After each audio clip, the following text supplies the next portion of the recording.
Hi, I'm Brad with Family Handyman. Are your headlight lenses getting scratched or foggy, making it hard to see at night? The good news is there's lots of different products to fix that.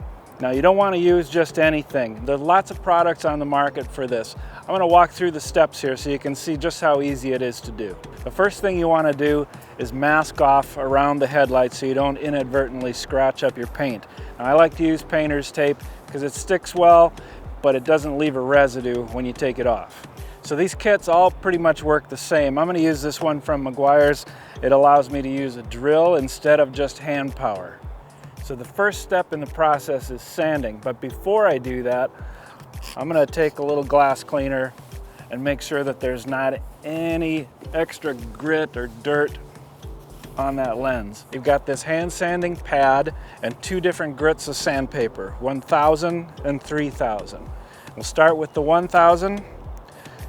Just stick the pad on the hand sander, dunk it in water for a little lubrication, and then you'll start with overlapping strokes going horizontally until the whole lens looks exactly the same. Now we'll switch to the 3000 grit paper.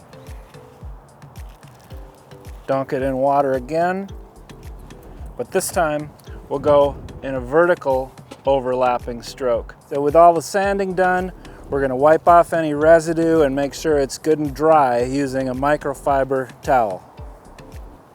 This kit comes with a little buffing wheel attachment for your drill. So you can just chuck that in like so, and then you apply the polish, just a small dab, to the buffer. Work on just a small area at a time and don't apply a lot of pressure. Let the polish do the work. To finish up, we're going to apply a protective coating using this sponge, wipe it on evenly over the whole lens, and let it dry for about 15 minutes and you're all set. So all these kits are pretty much the same, and as you can see, the process is pretty simple. So for more tips, tricks, techniques, check us out at familyhandyman.com.